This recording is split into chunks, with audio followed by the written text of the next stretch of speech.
Lelang hari ini berakhir jauh lebih memuaskan dari yang kuduga. Sebuah kalung berlian biru langka yang dinamai tetesan air mata samudera dalam. Batu permata yang dipahat dengan sangat teliti itu akhirnya jatuh ke tanganku dengan harga akhir 45 miliar. Tentu bukan jumlah yang sedikit, tetapi mengingat nilai materi dan kepuasan emosional yang kudapatkan, ini adalah investasi yang sangat sepadan. Aku menyukai sensasi kemenangan, perasaan menggenggam sesuatu yang didambakan oleh banyak orang. Ini bukan tentang kesombongan, melainkan bukti atas kerja kerasku selama bertahun-tahun berjuang di dunia bisnis.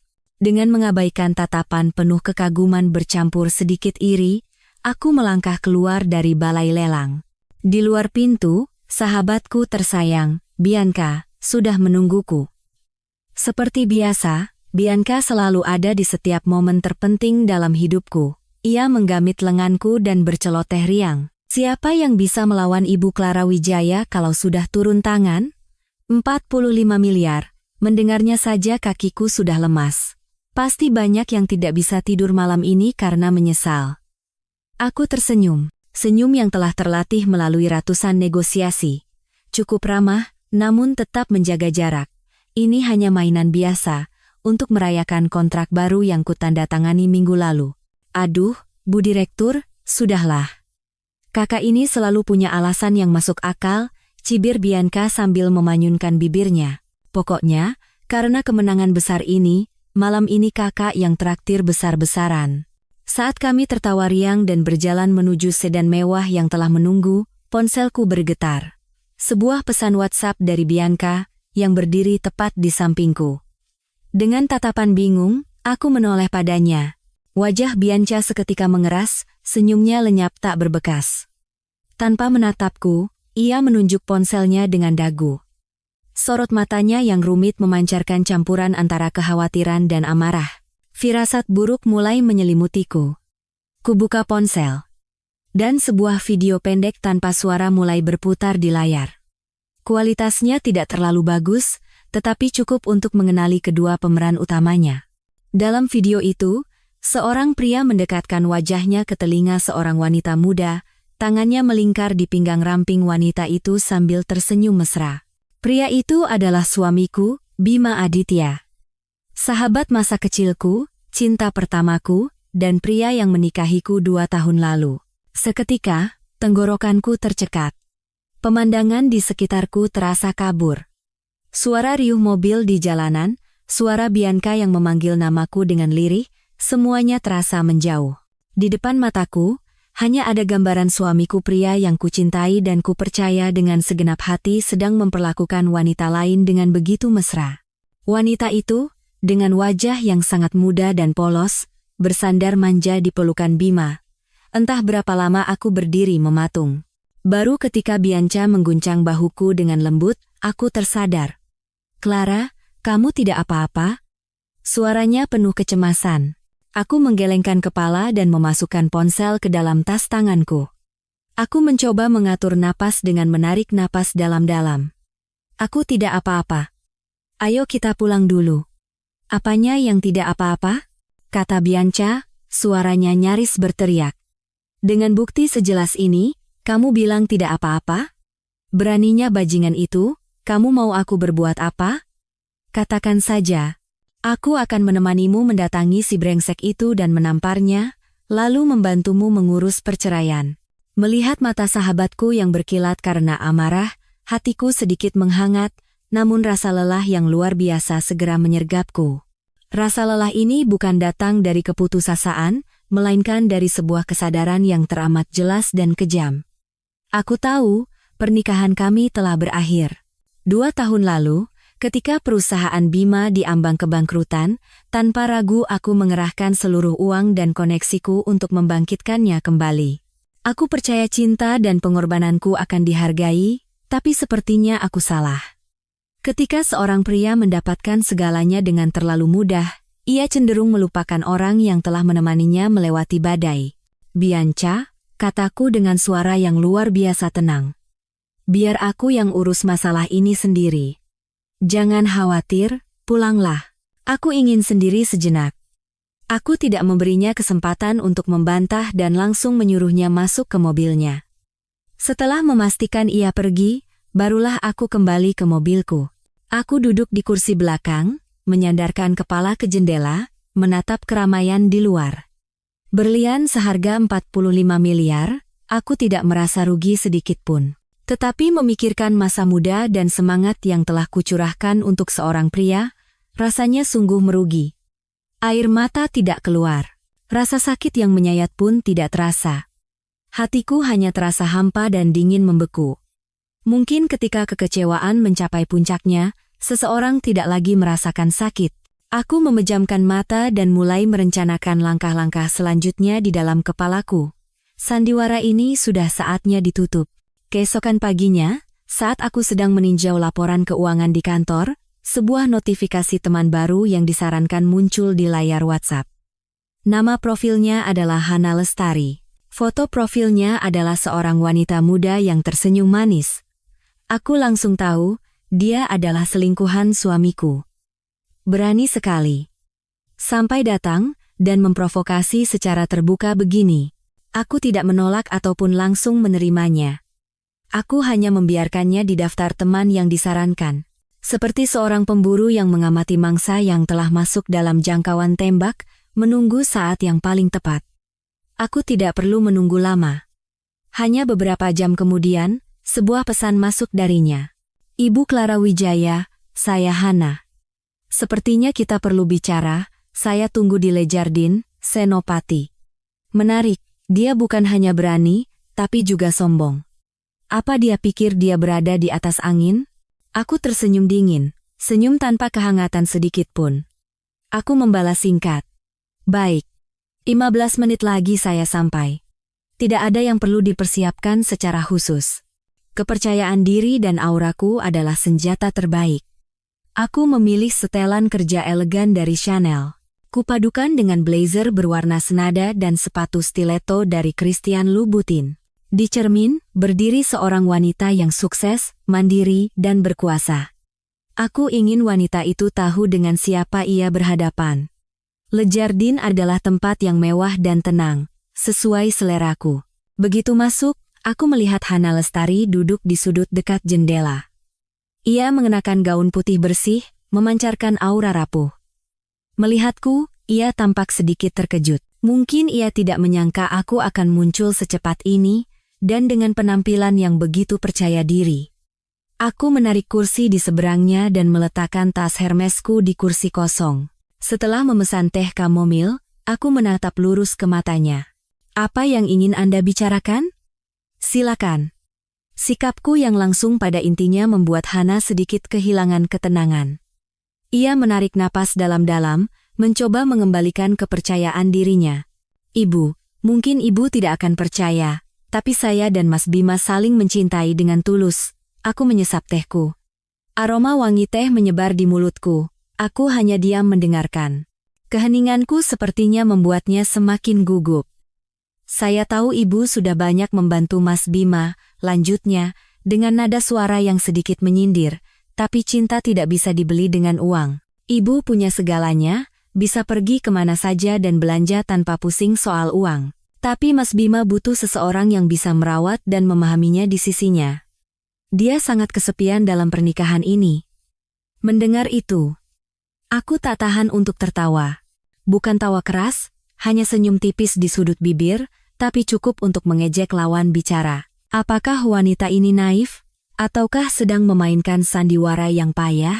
Beraninya dia? Dengan status apa dia membahas pernikahanku dan menilaiku sesuka hati? Aku meletakkan cangkir tehku, menelitinya dari ujung kepala hingga ujung kaki, lalu mengunci pandanganku pada gaun yang ia kenakan. Anda benar, uang tidak bisa membeli cinta, tapi uang bisa membeli banyak hal. Misalnya, gaun yang sedang Anda pakai itu. Hana seketika membeku, raut wajahnya menunjukkan kebingungan. Aku melanjutkan dengan suara datar tanpa emosi. Itu gaun Valentino, koleksi terbatas musim gugur 2 tahun lalu. Saya punya yang persis sama. Saya memakainya saat pesta ulang tahun saya. Sepertinya Bima sangat menyukai desain ini, ya, sampai membelikan yang sama untuk Anda. Sayangnya, Barang mewah pun ada musimnya. Melihat Anda memakai desain yang sudah lewat 2 tahun, selera yang memberi hadiah maupun yang memakainya jadi sedikit meragukan. Wajah Hana memucat, lalu memerah padam. Kepercayaan dirinya di awal tadi lenyap tak berbekas, digantikan oleh rasa malu dan amarah. Ia berkata dengan tergagap, "Apa maksud Anda?" "Maksud saya sederhana. Aku bersandar di kursi. Tatapanku setajam pisau. Apa yang Anda banggakan saat ini, yang Anda sebut sebagai cinta sejati itu, sebenarnya hanyalah barang-barang usang yang sudah tidak menarik lagi bagi saya. Termasuk pria yang ada di sisi Anda itu. Anda hanyalah pemulung yang memungut barang bekas yang saya buang. Lantas, dengan status apa Anda duduk di sini dan membahas benar atau salah dengan saya?" Setiap kata yang kuucapkan menusuk harga diri wanita muda itu seperti belati. Ia gemetar, menggigit bibirnya, tetapi tidak bisa berkata apa-apa. Pertarungan ini, kekalahannya sudah ditentukan sejak awal. Saat Hana tidak bisa membalas, bayangan tinggi yang kukenal mendekat dengan cepat ke meja kami. "Itu Bima. Kenapa dia ada di sini? Apa dia membuntutiku? Atau ini adalah bagian dari sandiwara yang telah mereka rencanakan?" Melihat Bima, Hana seolah menemukan penyelamat. Matanya langsung berkaca-kaca. Bahunya bergetar pelan, memasang wajah paling menyedihkan. Ia bangkit dari kursi dan memeluk Bima, terisak. "Mas, maafkan aku. Aku hanya ingin bicara baik-baik dengan Ibu Clara, tidak ada maksud lain." Aku tetap duduk, melipat tangan di dada, menonton sandiwara di depanku dengan tenang. Aku ingin melihat bagaimana suamiku, yang pernah kucintai dengan segenap hati, akan bertindak. Akankah dia menuntut penjelasan dariku, memintaku klarifikasi, ataukah membela selingkuhannya? Bima bahkan tidak menatapku. Ia memeluk Hana dengan lembut, menepuk-nepuk punggungnya yang bergetar. Sambil mengusap air matanya, ia berbisik dengan suara mesra, "Tidak apa-apa, ada aku di sini, jangan menangis." Baru setelah menenangkan selingkuhannya, ia menoleh padaku. Matanya tidak menunjukkan sedikit pun rasa bersalah atau penyesalan. Hanya ada teguran yang dingin. "Clara, apa-apaan ini? Hana hanya wanita lemah. Jangan menyulitkannya. Kalau ada yang mau dibicarakan, bicarakan di rumah." Kata-kata Bima seperti menyiramkan air es ke wajahku. Tanpa sepatah kata sapaan atau penjelasan, ia secara terbuka membela pihak ketiga dan malah menyalahkanku. Menyulitkannya? Aku tersenyum sinis.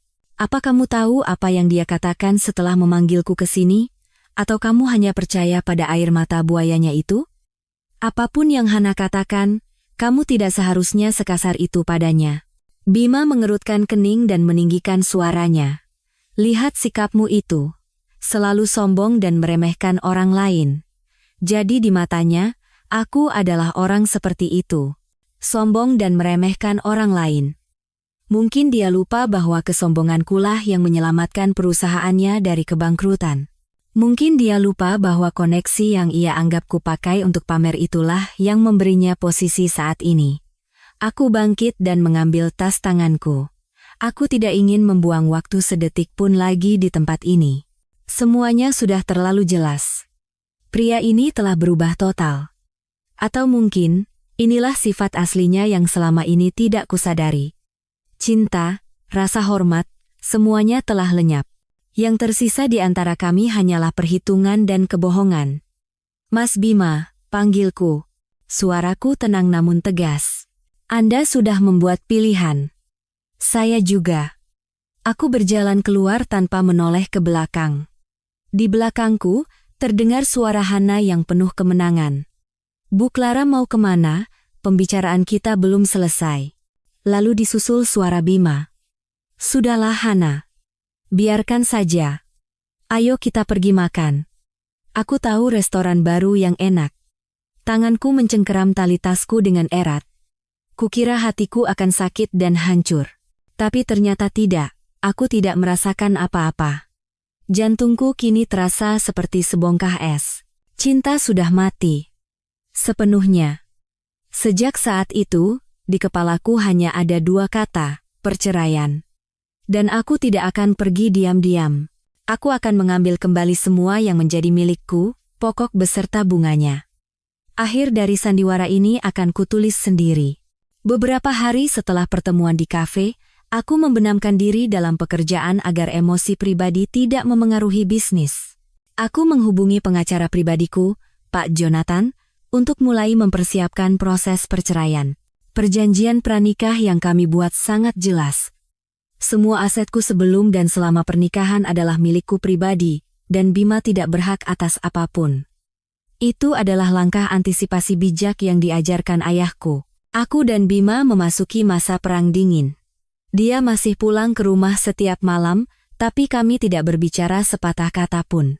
Rumah besar itu mendadak menjadi ruang yang dingin dan menyesakkan. Dia sepertinya juga sedang menunggu pergerakan dariku. Suatu sore, menjelang pulang kantor, ibu mertuaku menelepon. Aku ragu sejenak sebelum menjawab, "Iya Ma, ini Clara." Terdengar suara manis yang tak biasa dari seberang telepon. "Clara, sedang apa, Nak? Malam ini pulanglah, kita makan malam bersama Papa. Sudah lama kita tidak kumpul keluarga." Aku sedikit mengerutkan kening. Kumpul keluarga? Sejak aku menjadi menantu di rumah ini, jumlah acara makan malam keluarga bisa dihitung dengan jari. Ibu mertuaku tidak pernah menyukaiku. Ia merasa aku terlalu kuat dan sukses, sehingga membuat anaknya tidak bisa berkembang. Dia selalu menyindir bahwa aku hanya tahu bekerja, dan tidak bisa mengurus rumah tangga, semua usahaku untuk mengambil hatinya sia-sia. Jadi, undangan mendadak ini jelas bukan sekadar makan malam keluarga biasa. "Baik, Ma. Tapi malam ini saya ada janji penting dengan rekan bisnis." Aku menolak dengan sopan. "Batalkan saja." Suaranya menjadi tegas. "Pekerjaan bisa kapan saja, tapi keluarga adalah yang utama. Kalau kamu tidak datang, Mama anggap kamu tidak menghargai orang tua." Dengan ancaman seperti itu, aku tidak bisa menolak lagi. "Baik, Ma. Saya akan atur ulang jadwalnya dan datang." "Bagus. Datanglah lebih awal." Ia langsung menutup telepon tanpa memberiku kesempatan bicara lagi. Aku meletakkan ponsel di atas meja. Pikiranku dipenuhi berbagai spekulasi. Makan malam ini jelas sebuah jebakan. Mungkin Bima sudah mengadu pada orang tuanya, dan mereka memanggilku untuk memberiku pelajaran. Atau mungkin, mereka berniat memperkenalkan selingkuhan itu secara resmi kepada keluarga. Apapun itu, aku tahu aku harus bersiap menghadapi badai. Aku menelepon sekretarisku, Yuni, untuk membatalkan janji makan malam. Lalu aku menelepon Bianca. "Malam ini aku makan malam di rumah mertuaku, sepertinya akan ada sesuatu." "Kenapa mendadak?" tanya Bianca khawatir. "Jangan-jangan mereka mau menyudutkanmu. Perlu aku temani?" Tidak apa-apa, aku menenangkan sahabatku. "Aku bisa atasi sendiri. Aku hanya memberitahumu. Kalau sampai jam 10 malam aku tidak menghubungimu, kamu tahu harus berbuat apa, kan?" Kakak ini selalu saja bikin orang takut. Meski berkata begitu, aku tahu Bianca tidak akan melepaskan ponselnya sampai aku menghubunginya kembali. Aku memutuskan untuk tidak pulang dan berganti pakaian. Aku ingin menemui mereka dengan penampilanku saat ini, sebagai seorang wanita karier yang sukses. Aku mampir ke salon terbaik untuk menata rambut, lalu ke pusat perbelanjaan untuk membeli wine premium dan satu set buah-buahan mahal. Meskipun aku tahu malam ini tidak akan berjalan mulus, aku harus tetap menjaga etika minimal. Aku ingin menunjukkan bahwa dalam situasi apapun, Clara Wijaya selalu memegang kendali, selalu tampil percaya diri, dan tidak akan membiarkan orang lain meremehkanku. Mobil meluncur menuju rumah mertuaku, hatiku sudah bersiap untuk perang tanpa kompromi. Aku memarkir mobil di depan rumah yang familiar. Rumah ini, setelah aku menikah, telah kurenovasi dengan biaya yang tidak sedikit sesuai selera ibu mertuaku, bahkan semua perabotannya ku ganti baru. Aku berharap usaha itu bisa menyenangkannya dan mempersempit jarak antara kami. Tapi aku salah. Aku turun dari mobil, membawa wine dan pasel buah. Seorang asisten rumah tangga membukakan pintu dan menunduk hormat, tapi tatapannya seolah menghindariku. Aku tidak peduli dan melangkah masuk. Tawa riang terdengar dari ruang keluarga. Jantungku berdebar kencang. Suara ibu mertuaku, Bima, dan satu lagi suara wanita yang merdu dan manja. Firasatku benar, dia juga ada di sini. Begitu aku masuk, semua suara tiba-tiba hening, semua mata tertuju padaku. Di sofa, Hana Lestari duduk di samping ibu mertuaku, sedang mengupaskan buah untuknya. Mereka tampak seperti ibu dan anak kandung. Bima duduk di sofa tunggal di seberang mereka, menatapku dengan sorot mata yang rumit. Ayah mertuaku berpura-pura tidak peduli sambil membaca koran, tapi aku tahu ia juga tegang dan mengamati situasi. Ibu mertuaku yang pertama kali angkat bicara. Suaranya penuh sindiran. "Oh, Bu Direktur sudah datang. Baru kelihatan sekarang, sepertinya sibuk sekali, ya." Aku tersenyum dan meletakkan hadiah di atas meja. "Iya, Ma. Begitu selesai kerja, saya langsung ke sini. Ini ada sedikit oleh-oleh untuk Papa dan Mama." Ia melirik sekilas hadiah mahal di atas meja, lalu menoleh pada Hana dengan suara yang dilembutkan. "Lihat ini, Hana baik sekali. Begitu pulang kerja langsung ke sini, membawakan ibu banyak sekali makanan suplemen, tidak seperti orang lain yang datang ke rumah mertua seperti tamu, hanya membawa oleh-oleh formalitas." Hana menunduk malu-malu dan berkata dengan suara pelan, "Tidak apa-apa, Tante. Saya sudah menganggap Tante seperti ibu sendiri, sudah seharusnya saya perhatian." Aku merasa mual melihat sandiwara mereka. Tanpa berkata apa-apa, aku duduk diam di sofa tunggal yang tersisa. Aku tidak ingin berdebat dengannya untuk masalah sepele seperti ini. Tujuanku datang ke sini bukan untuk adu siapa calon menantu yang lebih baik. Hana ini bukan cuma baik, tapi juga pintar masak. Ibu mertuaku terus memujinya, seolah sengaja agar aku mendengarnya. Katanya mau belajar masak biar nanti bisa merawat suaminya dengan baik. Tidak seperti orang lain yang sudah menikah 2 tahun tapi tidak tahu dapurnya seperti apa. Aku masih diam. Aku hanya memainkan cincin berlian di jari manisku. Cincin ini bukan pemberian Bima, melainkan kubeli sendiri. Aku selalu percaya bahwa wanita harus menciptakan nilainya sendiri, tidak bergantung pada siapapun. Karena aku tidak bereaksi, ibu mertuaku sepertinya kehilangan semangat. Ia berkata pada Hana, "Sudah, sekarang bantu siapkan makan malam di dapur, ya. Biarkan orang itu istirahat, dia kan sudah bekerja seharian." Kata orang itu ia tekankan dengan penuh jarak dan penghinaan. Hana menjawab sopan, "Baik, Tante," lalu melirikku dengan tatapan penuh kemenangan sebelum masuk ke dapur. Bima pun bangkit dan berkata pada orang tuanya, "Aku bantu Hana sebentar." Jadilah hanya aku dan ayah mertuaku yang tersisa di ruang keluarga yang luas itu. Baru saat itulah ia melipat korannya dan menghela napas. Ia menatapku dengan tatapan sedikit bersalah dan berkata, "Clara, jangan terlalu dimasukkan ke hati ucapan mamamu itu. Dia hanya..." "Tidak apa-apa, Pa," potongku. "Saya mengerti. Tapi aku tidak mengerti. Aku tidak mengerti mengapa mereka memperlakukanku seperti ini.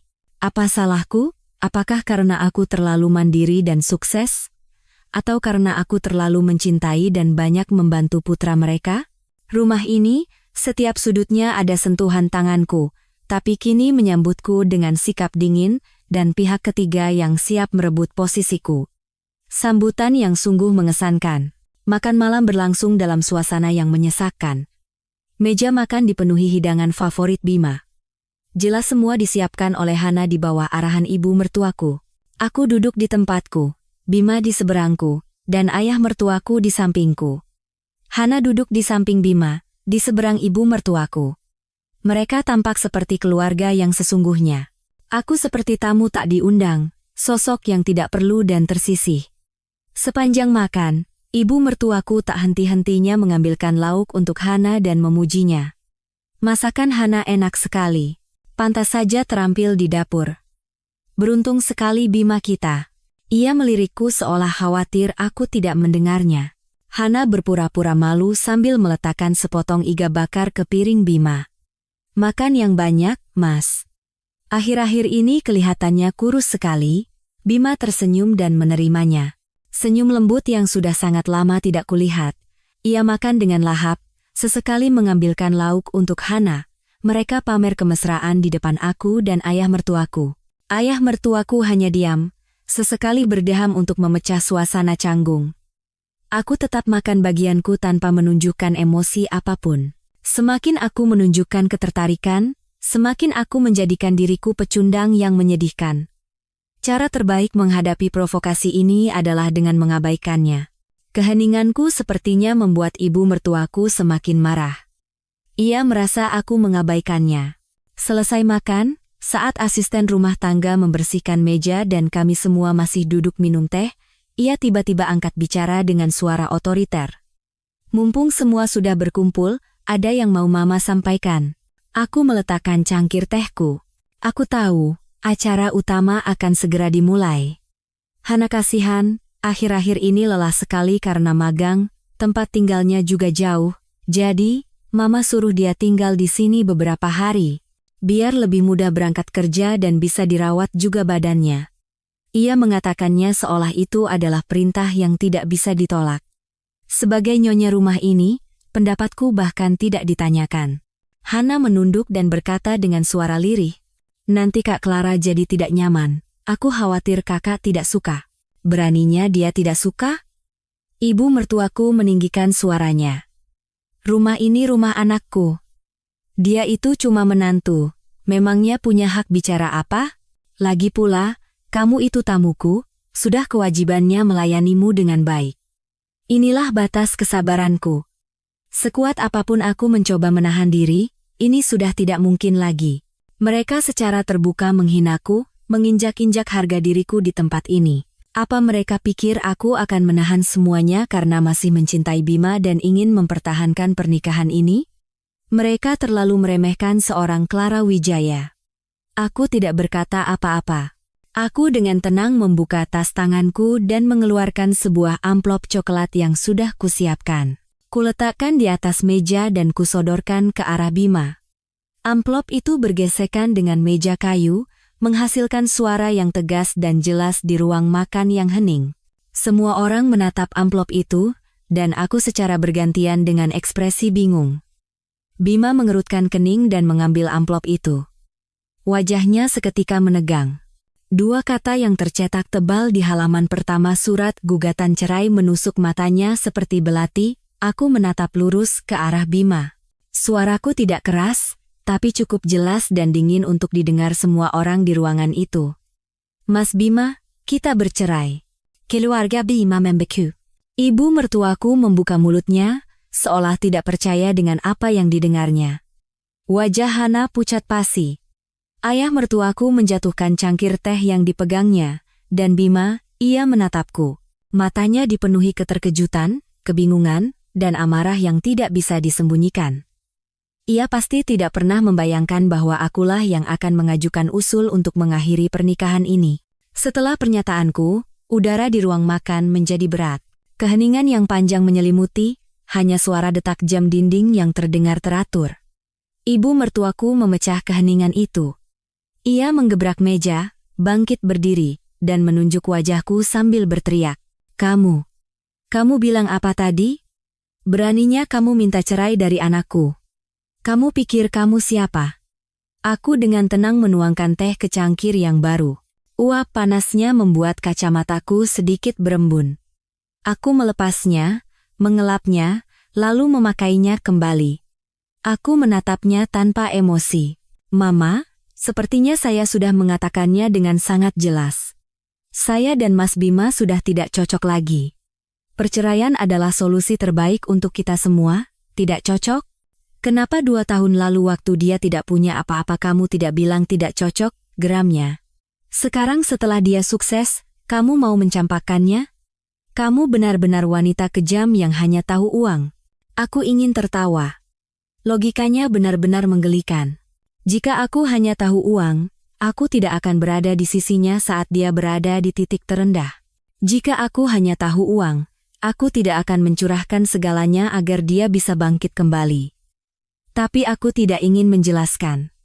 Penjelasan apapun tidak ada gunanya bagi orang yang sudah dipenuhi prasangka. Aku bangkit dan mengambil tas tanganku. Saya permisi dulu. Masalah selanjutnya akan diurus oleh pengacara saya dengan Mas Bima. Setelah mengatakan itu, aku meninggalkan ruang makan. Aku mengabaikan teriakan dan sumpah serapah ibu mertuaku di belakangku. Bertahan sedetik lebih lama hanya akan menyakiti diriku sendiri. Saat aku hendak membuka pintu depan, sebuah suara lirih terdengar di belakangku. "Kak, tunggu sebentar." Itu Hana. Ia berlari ke arahku, memasang wajah memelas dan penuh penyesalan. "Kak, maafkan saya. Ini semua salah saya, tolong jangan ceraikan Mas Bima karena saya akan pergi. Saya tidak akan muncul di hadapan kakak lagi." Aku berhenti dan menoleh padanya. Sampai kapan ia akan melanjutkan sandiwara ini? Aku melipat tangan dan diam-diam mengamati apa yang akan ia lakukan selanjutnya. Karena aku tidak merespons, Hana semakin bersemangat berakting. Ia mendekat dan mencoba memegang tanganku, tapi aku mundur selangkah untuk menghindar. "Kak, saya benar-benar tidak bermaksud merusak rumah tangga kakak. Tolong maafkan Mas Bima." Ia mulai terisak dengan mata berkaca-kaca. Dan tepat pada saat itu, ketika sosok Bima muncul di ambang pintu ruang makan, Hana tiba-tiba terhuyung dan jatuh di kakiku. Ia memegangi kakinya, mengerang kesakitan, dan meringis seolah aku benar-benar mendorongnya, sandiwara yang payah dan murahan. Waktu jatuhnya, sudutnya, semuanya diperhitungkan dengan sempurna, agar bisa dilihat dengan jelas oleh Bima. Apa dia pikir aku akan panik dan ketakutan? Bima berlari keluar seperti badai. Ia bahkan tidak melirikku, langsung menghampiri Hana dan membantunya berdiri. "Hana, kamu tidak apa-apa, sakit sekali?" "Aku tidak apa-apa, Mas," isak Hana dalam pelukannya sambil melirik ke arahku. "Aku hanya terpeleset. Tidak ada hubungannya dengan Kak Clara." Semakin ia berkata tidak ada hubungannya, semakin terdengar seolah ada hubungannya. Trik yang licik tapi sangat klise. Aku hanya menonton mereka berpelukan dan saling menenangkan. Lucu sekali. Suami yang pernah kucintai, kini lebih mempercayai wanita yang baru dikenalnya beberapa bulan daripada istri yang telah menemaninya melewati berbagai kesulitan. Ia bahkan tidak memberiku kesempatan untuk menjelaskan. Hanya orang bodoh seperti dia yang akan percaya pada sandiwara payah ini. Setelah membantu Hana berdiri, Bima menoleh padaku. Matanya memerah, dipenuhi amarah dan kekecewaan. Ia menggeram, mengucapkan kata demi kata. "Clara, apa yang sudah kamu lakukan? Sampai kapan kamu mau membuat keributan seperti ini?" Aku menatap matanya lurus, tidak goyah sedikit pun. "Aku tidak melakukan apa-apa. Coba tanyakan pada selingkuhan kecilmu itu, sandiwara apa yang sedang ia mainkan. Dalam situasi seperti ini kamu masih mau mengelak?" Bima nyaris berteriak. "Aku lihat semuanya. Kamu yang mendorong Hana. Dia sudah minta maaf padamu, kenapa kamu bisa sekejam itu? Apa kamu ini manusia?" Hana dengan cepat menarik lengan baju Bima dan berkata dengan suara lemah, "Mas, jangan salahkan kakak. Aku yang salah karena mengikutinya keluar. Jangan bela dia." Bima menepis tangan Hana dan maju ke hadapanku, napasnya berbau amarah. "Aku benar-benar tidak menyangka kamu orang seperti ini. Selalu berpura-pura anggun dan bermoral. Tapi ternyata hatimu begitu busuk dan egois. Kamu cemburu karena aku mencintai Hana, kan?" Aku tidak menjawab. Tidak ada lagi yang perlu dibicarakan dengan pria ini, selama ia tidak mempercayaiku, dialog rasional atau kebenaran apapun tidak ada artinya. Keheninganku membuat Bima semakin menjadi-jadi. Harga dirinya yang terluka oleh surat gugatan ceraiku sepertinya telah berubah menjadi amarah yang meluap-luap. "Clara, jangan mentang-mentang kamu punya uang, kamu bisa meremehkan orang. Kamu pikir tanpa kamu aku tidak bisa hidup? Benar, kamu membantuku, tapi kamu juga membuatku menjadi pria yang hidup dari belas kasihan istri. Kamu memberikan bantuan padaku dan keluargaku, lalu menggunakannya untuk mengendalikanku. Pernahkah kamu benar-benar menghormatiku?" Setiap kata yang ia ucapkan bagai pisau tak terlihat, tapi alih-alih menyakitiku, kata-kata itu justru memperlihatkan wujud aslinya dengan jelas. Seorang pria lemah dan pengecut yang diliputi rasa rendah diri. Kini, ketika kesempatan datang, ia menimpakan semua kesalahan padaku untuk menutupi kepengecutannya. Dengar baik-baik, kata Bima sambil menunjuk wajahku dengan suara sombong dan menantang. Tanpa Clara Wijaya, aku, Bima Aditya, bisa menjalankan perusahaan dengan baik. Tidak, bahkan jauh lebih baik. Aku akan membuktikan bahwa meninggalkanmu adalah keputusan terbaik dalam hidupku. Lihat saja nanti. Selesai berkata, ia merangkul Hana yang terisak di sampingnya dan membopongnya masuk ke dalam rumah, seolah ia adalah pahlawan yang menyelamatkan sang putri. Ia membanting pintu, meninggalkanku sendirian di tengah dinginnya malam. Aku berdiri di sana untuk waktu yang lama. Tidak ada amarah atau rasa sakit yang terasa. Anehnya, hatiku terasa ringan. Akhirnya, semuanya berakhir. Sandiwara ini telah usai. Deklarasinya bukanlah ancaman bagiku, melainkan sebuah pembebasan. Itu justru semakin membulatkan tekadku untuk pergi dengan tegas tanpa penyesalan. Aku tersenyum. Senyum tulus pertama setelah kelelahan beberapa hari terakhir. Baiklah, Mas Bima. Mari kita lihat saja nanti. Aku berbalik dengan postur tegap dan percaya diri. Mulai besok, babak baru dalam hidupku akan dimulai, babak baru tanpanya. Keesokan paginya, aku bangun lebih awal dari biasanya. Sinar matahari pagi menerangi kamarku yang luas, tetapi tidak mampu mengusir rasa dingin di ruang yang kosong ini. Aku tidak kembali ke rumah kami bersama, melainkan tinggal di penthouse pribadiku. Aku tidak ingin melihat apapun yang bisa mengingatkanku pada Bima. Hal pertama yang kulakukan adalah menelepon pengacaraku. Pak Jonathan, segera proses semuanya. Secepat mungkin. Semua syarat sesuai dengan perjanjian pranikah. Saya tidak perlu menerima apapun lagi darinya. Setelah selesai berbicara dengan pengacara, aku melihat riwayat panggilan di ponselku. Puluhan panggilan tak terjawab dan pesan dari Bima. Tanpa membacanya, aku memblokir nomornya. Aku tidak ingin mendengar penjelasan atau tuduhan lagi. Cukup sudah. Pikiranku terasa kosong. 2 tahun pernikahan, begitu banyak kenangan dan usaha, akhirnya berakhir dengan pengkhianatan dan penghinaan. Air mata tidak keluar, tapi hatiku terasa berat. Aku butuh tempat untuk bernapas dan menata kembali hatiku yang berantakan. Dan aku langsung teringat pada Bianca. Aku meneleponnya. Dari seberang telepon, langsung terdengar suara penuh kekhawatiran. Ya ampun, akhirnya kamu telepon juga. Semalam aku tungguin, khawatir setengah mati. Kamu tidak diapa-apain, kan? Mereka tidak menyulitkanmu, kan? Mendengar suaranya yang familiar, senyum lega terukir di bibirku. Aku tidak apa-apa. Aku hanya ingin pergi ke suatu tempat sebentar. Kemana? Sama siapa? Aku temani, kata Bianca tanpa ragu. Bagaimana kalau ke Bali? Usulku. Aku ingin melihat laut. Oke, deal. 30 menit lagi aku sampai. Siapkan barang-barangmu. Ah, tidak usah. Tidak usah bawa barang. Nanti kita beli baru semua di sana. Sekalian refreshing. Bianca selalu penuh energi dan tahu cara membuatku senang.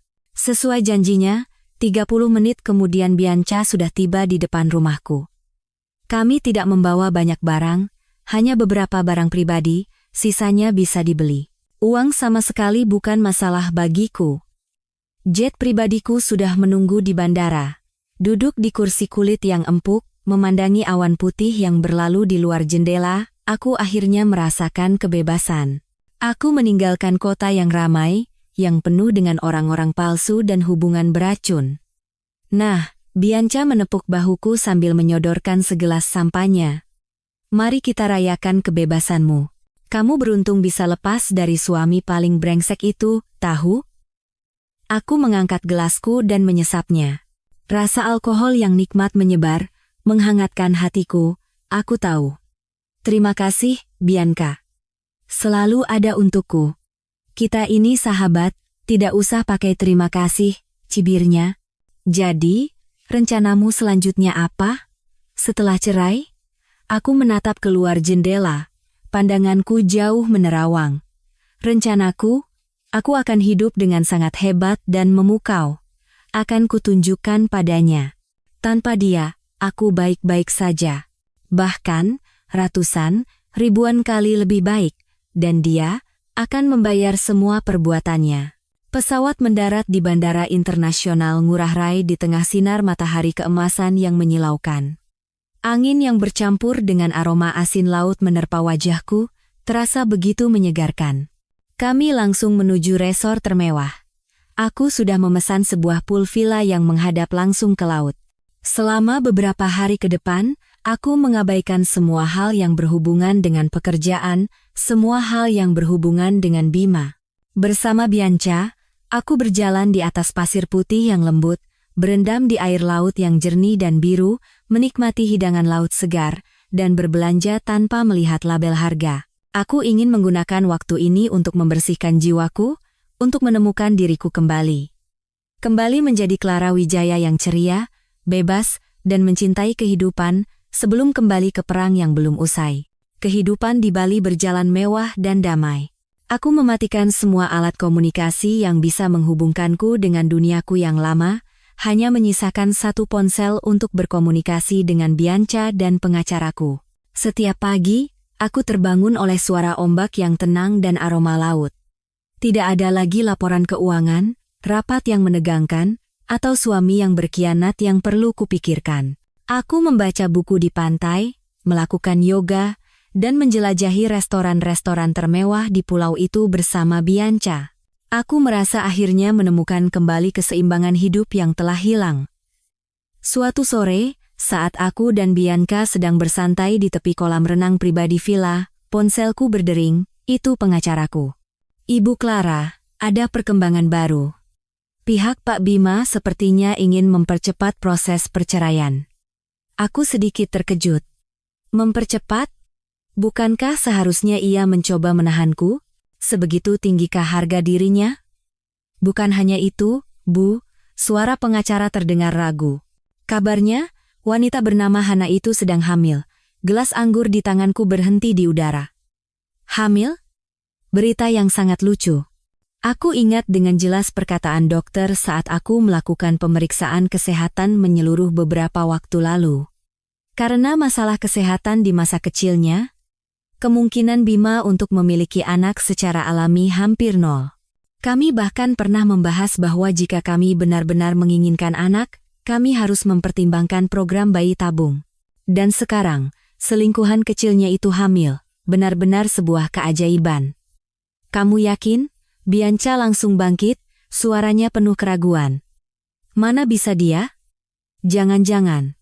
Aku meletakkan gelas anggurku. Senyum penuh arti tersungging di bibirku.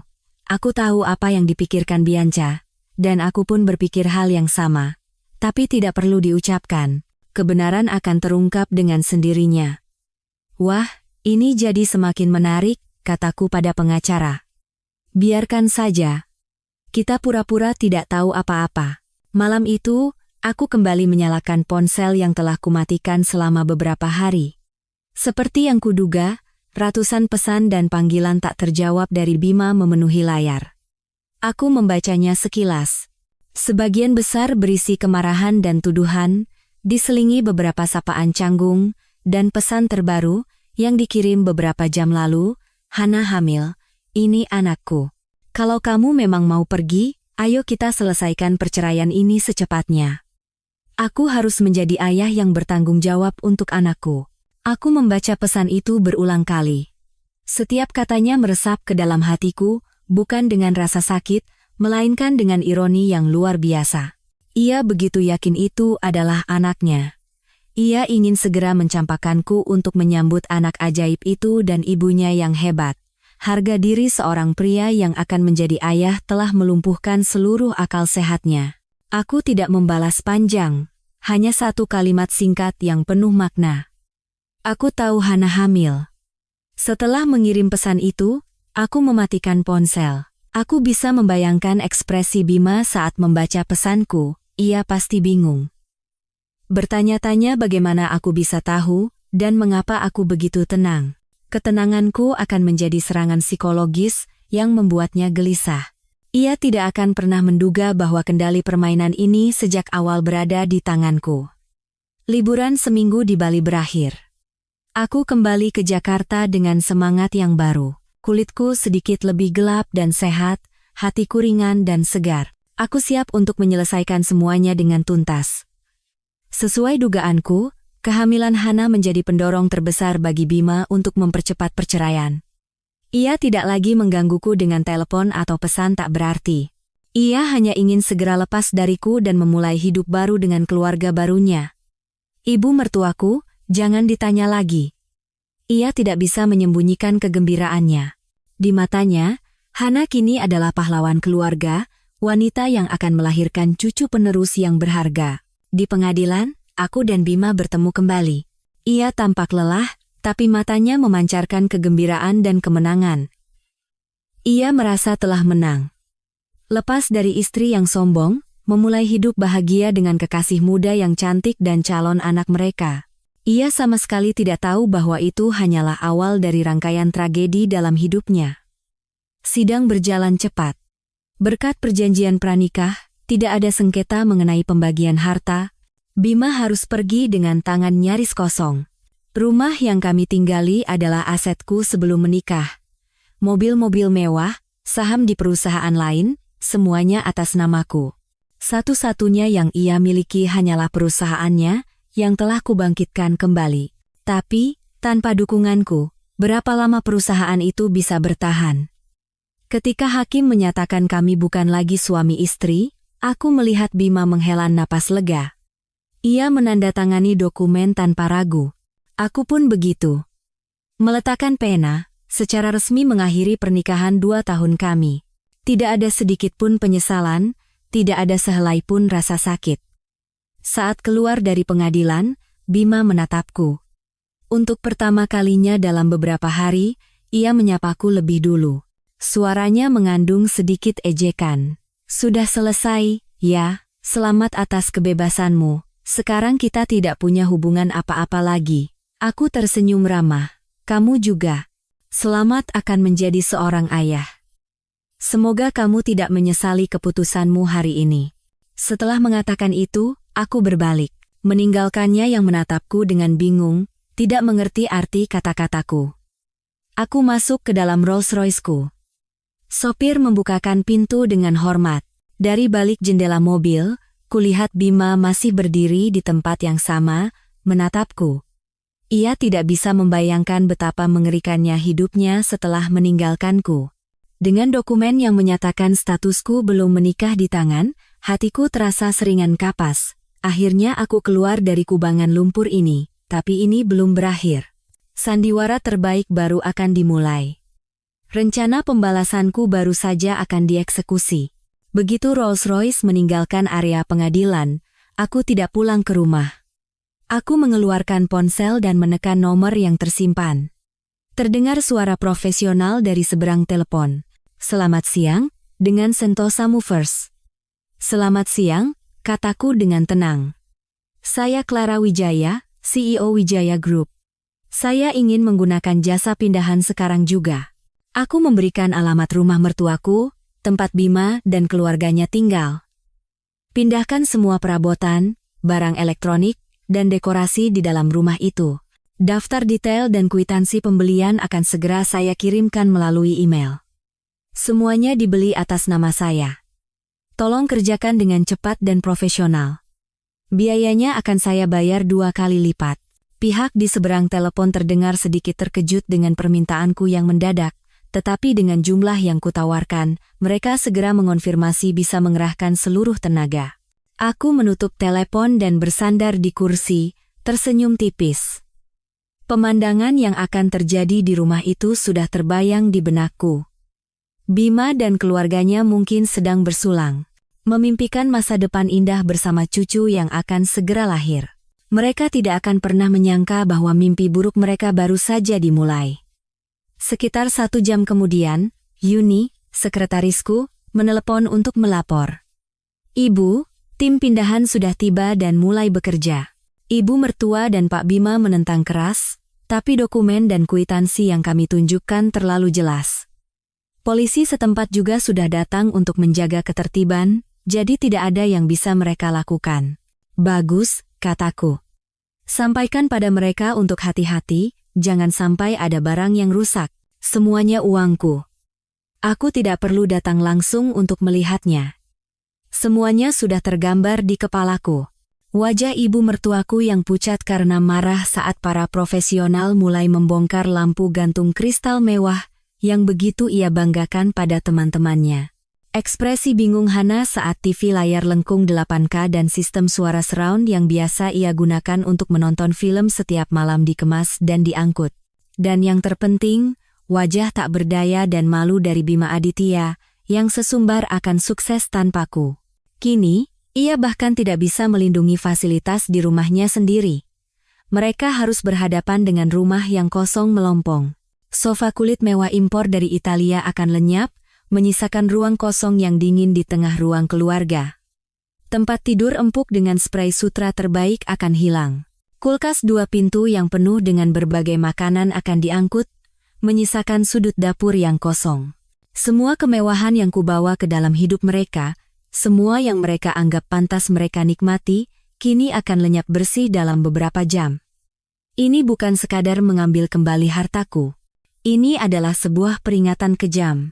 Sebuah pengingat bahwa semua yang mereka nikmati selama 2 tahun terakhir adalah berkat aku. Tanpaku, mereka akan kembali ke tempat asal mereka. Atau mungkin, ke tempat yang lebih buruk. Ini adalah hadiah pertamaku untuk mantan suami dan keluarganya. Semoga mereka menyukainya. Setelah membersihkan sisa-sisa pernikahan, aku kembali fokus pada pekerjaan. Tapi kali ini, tujuanku bukan hanya untuk mengembangkan grup perusahaanku, melainkan juga untuk meruntuhkan kerajaan yang begitu dibanggakan oleh Bima. Setelah kuselamatkan, perusahaan Bima memang berkembang cukup baik selama 2 tahun terakhir, tetapi fondasinya sangat rapuh.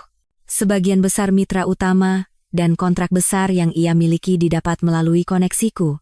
Mereka setuju bekerja sama dengan perusahaan rintisan Bima karena melihat wajahku, percaya pada kekuatan finansial dan kredibilitas Wijaya Group. Sekarang setelah aku dan Bima berpisah, tidak ada lagi alasan bagiku untuk membantunya.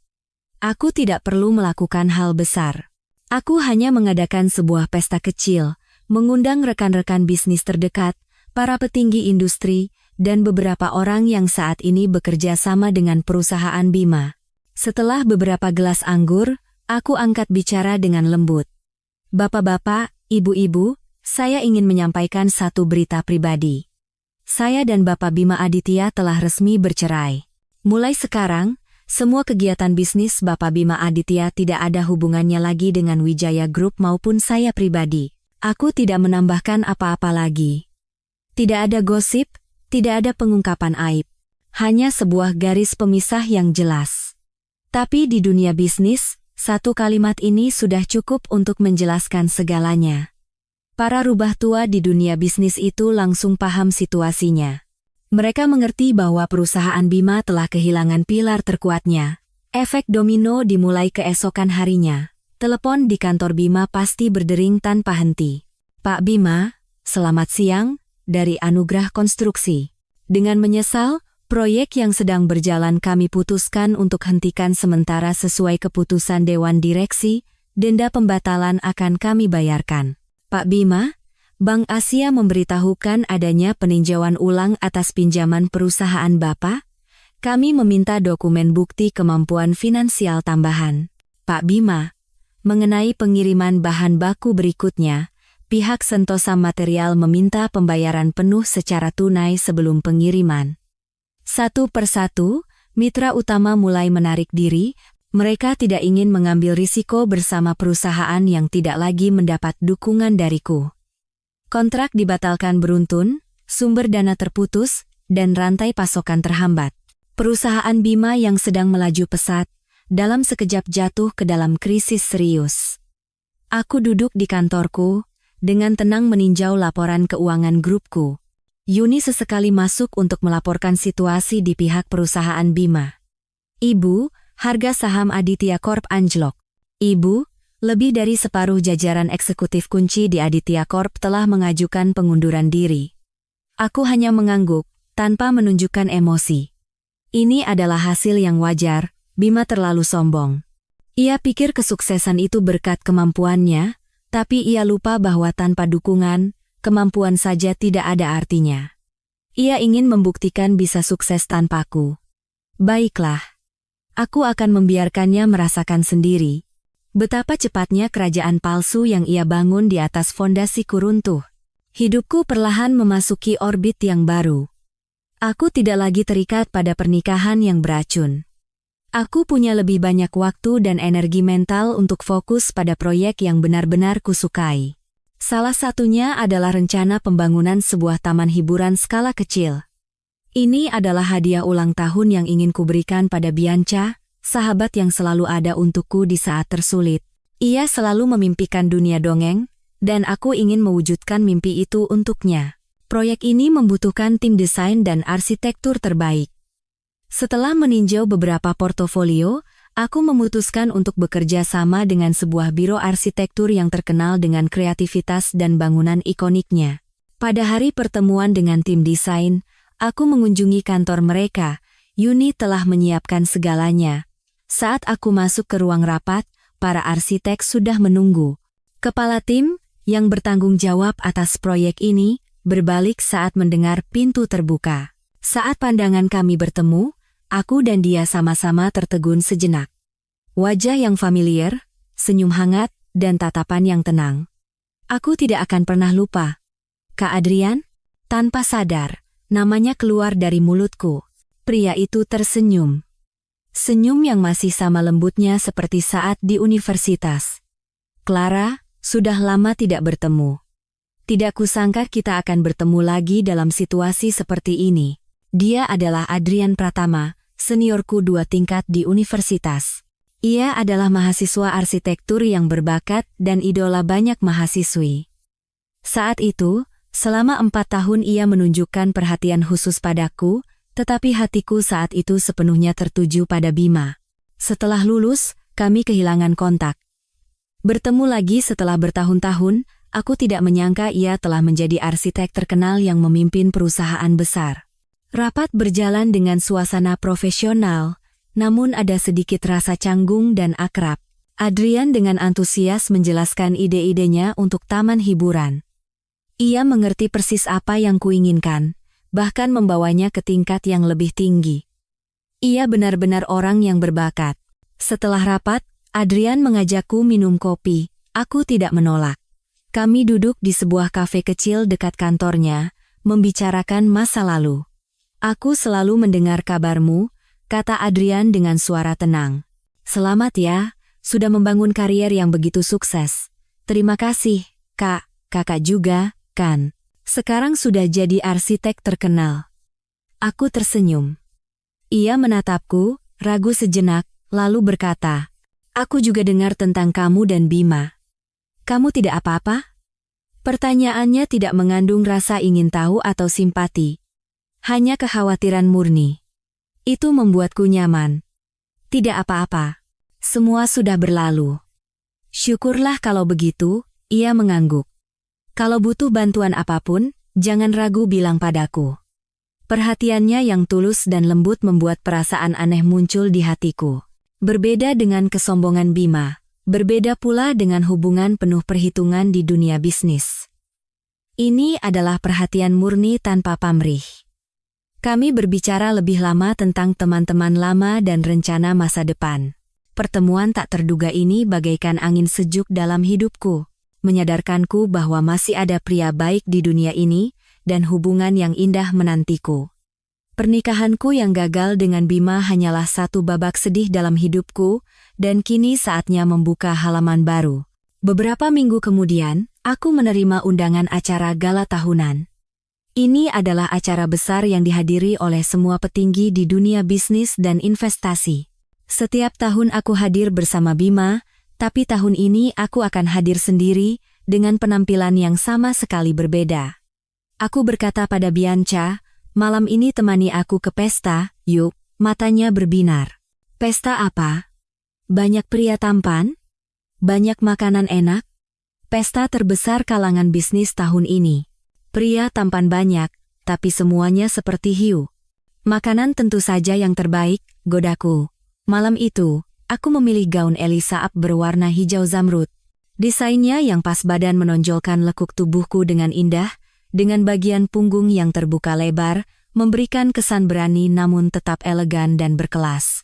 Rambutku ditata tinggi, memperlihatkan leher jenjangku, dan aku mengenakan set perhiasan berlian tetesan air mata samudra dalam yang baru saja ku menangkan. Malam ini, aku ingin menjadi yang paling bersinar. Saat aku dan Bianca memasuki ballroom hotel yang megah, semua mata tertuju pada kami. Musik lembut sejenak mereda, digantikan oleh bisik-bisik kekaguman. Itu kan Ibu Clara Wijaya dari Wijaya Group, cantik sekali. Kudengar baru saja bercerai, tapi tidak terlihat sedih sama sekali. Malah semakin bersinar. Banyak direktur dan CEO perusahaan besar menghampiriku untuk menyapa. Mereka melakukannya bukan hanya karena posisiku di dunia bisnis, tapi juga dengan rasa hormat pada seorang wanita tangguh. Aku membalas mereka dengan senyum percaya diri dan sikap profesional. Saat sedang asyik berbincang, Bianca menyenggol lenganku. Lihat ke sana, Clara. Aku mengikuti arah pandangannya. Di salah satu sudut ballroom, terlihat sosok yang familiar. Bima Aditya. Ia juga ada di sini, tapi penampilannya sangat kontras denganku yang percaya diri dan berwibawa. Ia tampak lusuh dan tersisih. Setelan yang ia kenakan terlihat kusam, wajahnya tirus, dan matanya gelisah mencari-cari kesempatan. Ya ampun, kenapa dia terlihat begitu menyedihkan? Bisik Bianca. Benar-benar karma. Aku mengamatinya dalam diam. Bima mencoba mendekati sekelompok pengusaha, tetapi mereka hanya meliriknya sekilas dan terus melanjutkan obrolan mereka, mengabaikan keberadaannya. Ia mundur dengan canggung, mencengkeram gelasnya erat-erat. Lalu aku melihatnya menarik napas dalam-dalam, mengumpulkan keberanian, dan mendekati Pak Hartono. Pak Hartono adalah seorang taipan properti, terkenal galak dan sombong. Bima menundukkan kepala, tersenyum menjilat, dan mulai mengatakan sesuatu padanya. Aku menyesap anggurku. Sudut bibirku terangkat membentuk senyum dingin. Sepertinya sebuah drama menarik akan segera dimulai. Dari kejauhan, aku dengan santai menyaksikan monolog Bima. Ia berusaha keras meyakinkan Pak Hartono, yang jelas-jelas terlihat jengkel. Tanpa perlu mendengar pun aku tahu apa yang ia katakan. Pasti omong kosong tentang potensi perusahaannya atau proyek menjanjikan, mencoba mendapatkan suntikan dana. Pak Hartono, pria gemuk berkepala botak yang selalu tampak kesal itu, akhirnya memotong pembicaraan Bima. Ia berbicara dengan suara cukup keras untuk didengar orang-orang di sekitarnya, tanpa memberikan sedikit pun muka. Bapak Bima Aditya, kan? Perusahaan Anda kabarnya sedang tidak bagus. Terlilit utang, semua mitra pergi. Dengan modal apa Anda mau bekerja sama dengan saya? Hanya dengan omong kosong itu? Wajah Bima menegang. Senyum menjilatnya lenyap, digantikan pucat pasi, ia tergagap. Pak Hartono, itu hanya rumor. Perusahaan kami hanya sedang mengalami sedikit kesulitan. Sedikit kesulitan? Pak Hartono tertawa mengejek. Saya sudah puluhan tahun di bisnis ini. Saya tahu perusahaan seperti Anda. Tanpa ada yang membackup, Anda bukan apa-apa. Lunasi dulu utang-utang Anda sebelum berpikir bisnis besar. Jangan buang-buang waktu saya. Selesai berkata, ia mengibaskan tangannya seolah mengusir pengemis. Ia bahkan tidak meliriknya lagi. Bima membeku di tempat. Wajahnya memerah lalu memucat, kedua tangannya terkepal erat. Tatapan orang-orang di sekitarnya tertuju padanya. Tatapan penasaran, tatapan puas, tatapan kasihan. Bagi Bima yang memiliki harga diri tinggi, ini adalah penghinaan terbesar yang tak tertahankan. Dan seolah menabur garam di atas lukanya, Pak Hartono tiba-tiba melihatku. Wajahnya yang cemberut langsung berubah cerah. Ia tersenyum lebar dan dengan cepat menghampiriku, mengulurkan tangannya. Oh, Ibu Clara. Sebuah kehormatan. Lama tidak bertemu. Anda tetap cantik dan berwibawa seperti biasa. Aku tersenyum elegan dan menjabat tangannya dengan ringan. Selamat malam, Pak Hartono. Anda terlalu memuji. Tidak. Tidak sama sekali, ia menggelengkan tangan. Saya dengar proyek resor baru Ibu. Langkah yang sangat berani. Jika ada kesempatan, Hartono Konstruksi sangat ingin bekerja sama dengan Wijaya Group. Hubungi saya kapan saja jika Anda butuh. Percakapan kami terdengar jelas di seluruh ruangan. Keramahan dan rasa hormat yang ditunjukkan Pak Hartono padaku sangat kontras dengan sikap menghina yang baru saja ia tunjukkan pada Bima. Semua orang melihatnya, dan tentu saja, Bima juga. Ia berdiri tidak jauh dari kami dengan ekspresi kosong. Ia melihatku, melihat Pak Hartono, lalu melihat tatapan orang-orang di sekelilingnya yang tertuju padanya. Aku bisa membaca kepahitan, ketidakberdayaan, dan kebencian yang luar biasa di matanya. Ia pernah menjadi suamiku, berdiri berdampingan denganku di pesta seperti ini. Tapi sekarang, ia hanyalah seorang pecundang, bahan tertawaan. Dan aku, masih berdiri di puncak, pusat perhatian dan pujian. Aku tidak meliriknya. Aku hanya tersenyum sopan dan melanjutkan pembicaraan dengan Pak Hartono dan tamu-tamu lainnya. Seolah-olah Bima adalah manusia transparan yang tidak layak diperhatikan. Itulah balas dendam yang paling kejam. Bukan kutukan, melainkan pengabaian total. Kesenjangan antara langit dan bumi. Ia ingin membuktikan sesuatu padaku, kan? Inilah jawabanku. Malam itu, pesta tersebut menjadi pukulan telak yang mengakhiri karier yang susah payah dibangun Bima. Kabar bahwa ia dihina secara terbuka oleh Pak Hartono menyebar dengan cepat di kalangan pebisnis. Tidak ada lagi yang memberinya kepercayaan. Beberapa mitra yang tersisa pun buru-buru melarikan diri. Hanya seminggu setelah pesta itu, Aditya Corp secara resmi mengajukan kebangkrutan. Mimpinya tentang kerajaan yang akan ia bangun tanpaku lenyap seperti buih hanya dalam beberapa bulan. Media memberitakan kejatuhan drastis bintang yang sedang naik daun itu, menyebutnya sebagai pelajaran mahal bagi orang-orang sombong. Aku membaca artikel-artikel itu di tabletku sambil menikmati sarapan. Hatiku tenang seperti danau. Itu adalah harga yang harus ia bayar untuk pengkhianatan dan kebodohannya. Tapi tragedi Bima tidak berhenti di situ. Bersamaan dengan kebangkrutan perusahaannya, berita mengejutkan lainnya meledak. Sebuah kebenaran yang lebih memalukan daripada kehilangan bisnis. Semua berawal dari Kak Adrian. Setelah bertemu kembali, kami sering berkomunikasi untuk urusan proyek. Suatu kali, dalam obrolan, ia kebetulan menyebutkan bahwa ia kenal seorang dokter kandungan hebat di rumah sakit internasional tempat Hana biasa memeriksakan diri. Karena perhatian dan kepekaannya, ia meminta temannya yang dokter itu untuk mencari tahu sedikit. Dan kebenaran yang tak bisa disembunyikan pun terungkap. Suatu sore, Kak Adrian meneleponku dengan suara sedikit ragu. "Clara, sepertinya kamu perlu tahu ini.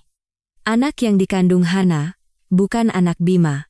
Menurut Kak Adrian, temannya yang dokter itu tidak sengaja mendengar percakapan Hana dengan pria lain di rumah sakit.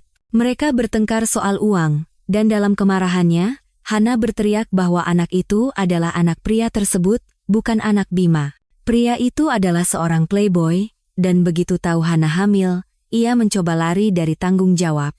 Terpojok, Hana menjebak Bima, yang sangat menginginkan anak, untuk menjadi ayah pengganti. Informasi ini entah bagaimana sampai ke telinga Pak Hartono. Mungkin ia masih dendam karena diremehkan oleh Bima, atau mungkin ia hanya butuh satu lagi bahan gosip di kalangan atas. Ia menyuruh orang untuk menyelidiki lebih lanjut, dan tak lama kemudian, seluruh kalangan pebisnis tahu bahwa Bima telah ditanduk tanpa sepengetahuannya, dan buru-buru bercerai untuk menikahi wanita yang telah menipunya. Aku tidak tahu bagaimana Bima mengetahui berita ini. Mungkin ibunya mendengar dari teman-teman sosialitanya, atau mungkin para penagih utangnya yang memberitahunya langsung. Aku hanya bisa membayangkan betapa hancurnya dia saat menghadapi kebenaran ini. Perusahaan, karier, dan sekarang, harapan terakhirnya, seorang putra penerus, ternyata hanyalah bagian dari sebuah penipuan. Harga diri seorang pria telah diinjak-injak habis-habisan. Itu adalah aib yang tak terkatakan. Kehilangan segalanya, ditambah pukulan terakhir mengetahui bahwa ia telah ditipu habis-habisan, membuat Bima benar-benar hancur. Ia mengamuk. Pulang ke rumah dan melampiaskan semua amarahnya pada Hana. Pertengkaran mereka, menurut cerita yang kudengar dari mantan asisten rumah tangga ibu mertuaku, begitu hebatnya sampai terdengar oleh seluruh tetangga. Merasakan kapal akan tenggelam, Hana tidak lagi berpura-pura lemah dan polos. Ia menunjukkan sifat aslinya sebagai penipu profesional. Ia mengakui segalanya, bahwa anak itu bukan anak Bima, dan ia mendekatinya hanya karena uang. Ketika Bima tidak punya apa-apa lagi untuk diberikan, ia juga tidak perlu berpura-pura lagi. Keesokan paginya, orang-orang melihat Hana pergi dari rumah itu diam-diam, membawa semua perhiasan dan tas mewah yang pernah dibelikan Bima. Ia melakukan aborsi dan menghilang tanpa jejak, meninggalkan kekacauan di keluarga Bima. Kehilangan istri, karier, harta, dan calon anak palsu, Bima menjadi benar-benar hancur. Ia terusir dari dunia bisnis karena utang dan skandal. Terjepit, ia terbujuk oleh teman-teman buruknya untuk meminjam uang dari rentenir dengan sisa uang yang ia miliki untuk mencoba bangkit kembali, tapi ia malah ditipu dan kehilangan semuanya. Karena tidak bisa membayar utang, ia dikejar-kejar oleh para penagih utang. Mereka datang ke rumah, merusak barang-barang, dan mengancam orang tuanya. Suatu kali, ia tertangkap dan dipukuli hingga nyaris tewas. Akibatnya, salah satu kakinya cedera parah, dan ia menjadi pincang seumur hidup. Seorang CEO yang dulu gagah, kini menjadi pengangguran cacat yang terlilit utang. Itulah harga yang ia terima untuk pengkhianatan dan kebodohannya. Keluarganya pun tidak jauh berbeda. Ayah mertuaku, karena syok dan khawatir dengan nasib putranya, terkena stroke ringan dan kesehatannya menurun drastis. Dan ibu mertuaku yang sombong, yang selalu meremehkanku. Kini ia harus menghadapi kenyataan pahit. Kehidupan sebagai sosialita kaya telah berakhir. Ia harus menjual perhiasan terakhirnya untuk membayar utang putranya. Rumah mereka, meskipun tidak kuambil kembali karena itu adalah harta orang tuanya, akhirnya disita sebagai jaminan. Hidup mereka jatuh dalam kemiskinan dan keputusasaan. Aku mendengar kabar-kabar ini melalui Bianca. Hatiku tenang seperti danau tanpa riak. Tidak ada rasa puas, tidak ada rasa kasihan. Aku hanya merasa bahwa hukum karma tidak pernah salah. Mereka telah menghancurkan hidup mereka sendiri. Suatu akhir pekan, aku sedang memilih gaun baru di sebuah butik mewah bersama Bianca. Sebuah nomor tak dikenal meneleponku. Biasanya aku tidak akan menjawab. Tapi entah kenapa hari itu aku menekan tombol hijau. Terdengar hening sejenak dari seberang telepon, lalu suara serak yang familiar namun asing terdengar. Halo, ini Clara, itu dia. Mantan ibu mertuaku. Sudah sangat lama aku tidak mendengar suaranya. Tidak lagi tajam dan galak seperti dulu, melainkan bercampur dengan kelemahan dan permohonan. Iya, saya sendiri. Ada apa, Bu? Jawabku dengan suara dingin dan menjaga jarak. Aku sengaja menggunakan panggilan saya dan ibu untuk menegaskan garis di antara kami. Di seberang telepon, ia terdengar kaget dengan panggilanku. Lalu ia mulai menangis. Tangisan yang menyedihkan. Clara, Mama minta maaf. Semuanya salah Mama. Mama bodoh, sudah jahat sama kamu. Tolong maafkan Mama. Dan Bima juga. Dia terlalu kekanak-kanakan. Nak, aku diam, menatap Bianca. Bianca juga mendengar suara tangisan itu. Ia menggelengkan kepala, memberiku isyarat agar tidak luluh. Ada keperluan apa ibu menelepon saya? Tanyaku lagi tanpa emosi. Nak, tolong. Bantu kami sekali ini saja, isaknya. Bima sudah jadi seperti itu, utang menumpuk, badannya rusak. Papamu sakit-sakitan setiap hari. Mama sekarang kerja cuci piring di restoran orang untuk bayar utang. Berat sekali nak. Tolong, pinjamkan kami uang sekali saja. Mama mohon. Nanti pasti Mama ganti. Seorang sosialita yang dulu hanya tahu mengenakan pakaian sutra dan menyuruh orang lain, kini mencuci piring di restoran orang. Sungguh ironis, tapi tidak ada rasa kasihan yang muncul. Aku teringat kata-kata hinaannya, sikapnya yang membela pihak ketiga, wajah sombongnya saat mengusirku dari rumah yang telah kurenovasi dengan uangku. Semua penderitaan yang ia alami hari ini adalah buah dari perbuatannya sendiri. Aku menarik napas dalam-dalam dan berkata dengan suara sedingin es, "Ibu, saya dan putra Anda sudah bercerai. Kita tidak punya hubungan apa-apa lagi. Saya tidak punya kewajiban untuk peduli dengan urusan Anda. Kalau butuh bantuan, carilah orang lain. Bukan saya." "Clara, kenapa kamu tegas sekali?" teriaknya putus asa. "Setidaknya kita pernah jadi keluarga." "Keluarga?" Aku tertawa sinis. "Apakah ibu dan putra ibu menganggap kita keluarga saat kalian menghina saya bersama selingkuhannya? Apakah ibu memikirkan hubungan keluarga saat mengusir saya dari rumah yang saya bangun dengan uang saya? Semua yang terjadi hari ini adalah karena ulah keluarga Anda sendiri. Jangan telepon saya lagi." Selesai berkata, aku dengan tegas menutup telepon. Lalu aku langsung mengeluarkan kartu SIM dari ponselku, mematahkannya menjadi 2, dan membuangnya ke tempat sampah terdekat. Kartu SIM ini menyimpan terlalu banyak kenangan tidak menyenangkan. Sudah saatnya dibuang. Panggilan telepon itu adalah penutup terakhir, sebuah ritual untuk memutuskan sepenuhnya semua ikatan yang menghubungkanku dengan masa lalu. Sebulan setelah panggilan telepon terakhir itu, aku tidak lagi mendengar kabar apapun tentang keluarga Bima. Aku juga tidak ingin tahu. Masa lalu benar-benar telah menjadi masa lalu. Aku kini hanya ingin fokus pada masa kini dan masa depan. Proyek taman hiburan bersama Kak Adrian berjalan lancar. Ia bukan hanya mitra yang berbakat, tapi juga teman yang sehati. Ia selalu ada untuk mendengarkan ceritaku, memberikan nasihat tulus, dan memberiku rasa tenang serta percaya. Perasaan di antara kami tumbuh secara alami, tanpa terburu-buru atau penuh perhitungan. Hari ini cuaca sangat cerah. Sinar matahari yang menyilaukan, laut biru, dan angin sepoi-sepoi.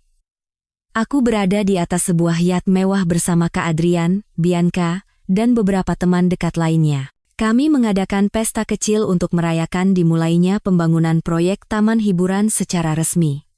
Aku mengenakan gaun maksi putih, rambut panjangku tergerai di tiup angin. Berdiri di dek kapal, aku menatap cakrawala yang jauh. Hatiku terasa lebih ringan dan bebas dari sebelumnya. Semua beban dan kesedihan seolah telah terhanyut oleh ombak. Bianca datang dan merangkul bahuku sambil mengangkat gelas sampanyenya. "Hei, Bu Direktur, mikirin apa sih serius amat? Jangan-jangan mikirin yang jelek-jelek lagi?" Aku tersenyum dan menggeleng. "Bukan. Aku sedang memikirkan masa depan. Masa depan yang sangat cerah, tentu saja." Ia tertawa lebar. "Sekarang kamu cantik, kaya, bebas, dan sebentar lagi akan memulai cinta yang baru," ucapnya sambil melirik Kak Adrian yang berada di dekat kami. Kak Adrian mendekat ke sisiku. Ia mengenakan kemeja putih sederhana yang membuatnya terlihat sangat elegan. Ia menyodorkan selendang tipis padaku dan berkata, "Angin lautnya agak dingin. Pakailah." Perhatiannya yang lembut menghangatkan hatiku. Aku menerima selendang itu, tersenyum, dan mengucapkan terima kasih. Ia berdiri di sampingku, ikut memandang laut. Kami tidak banyak bicara, tapi aku merasakan ada ikatan tak terlihat di antara dua jiwa. "Lihat, kan?" kata Kak Adrian pelan. "Setelah badai berlalu, langit akan kembali cerah. Fajar selalu menjadi yang terindah." Aku mengangguk dan menyandarkan kepalaku dengan lembut di bahunya. Ya, badai dalam hidupku telah berlalu. Kini di hadapanku terbentang fajar yang baru, babak baru dalam hidupku, dengan janji akan dipenuhi oleh hal-hal baik dan kebahagiaan. Aku siap menyambutnya.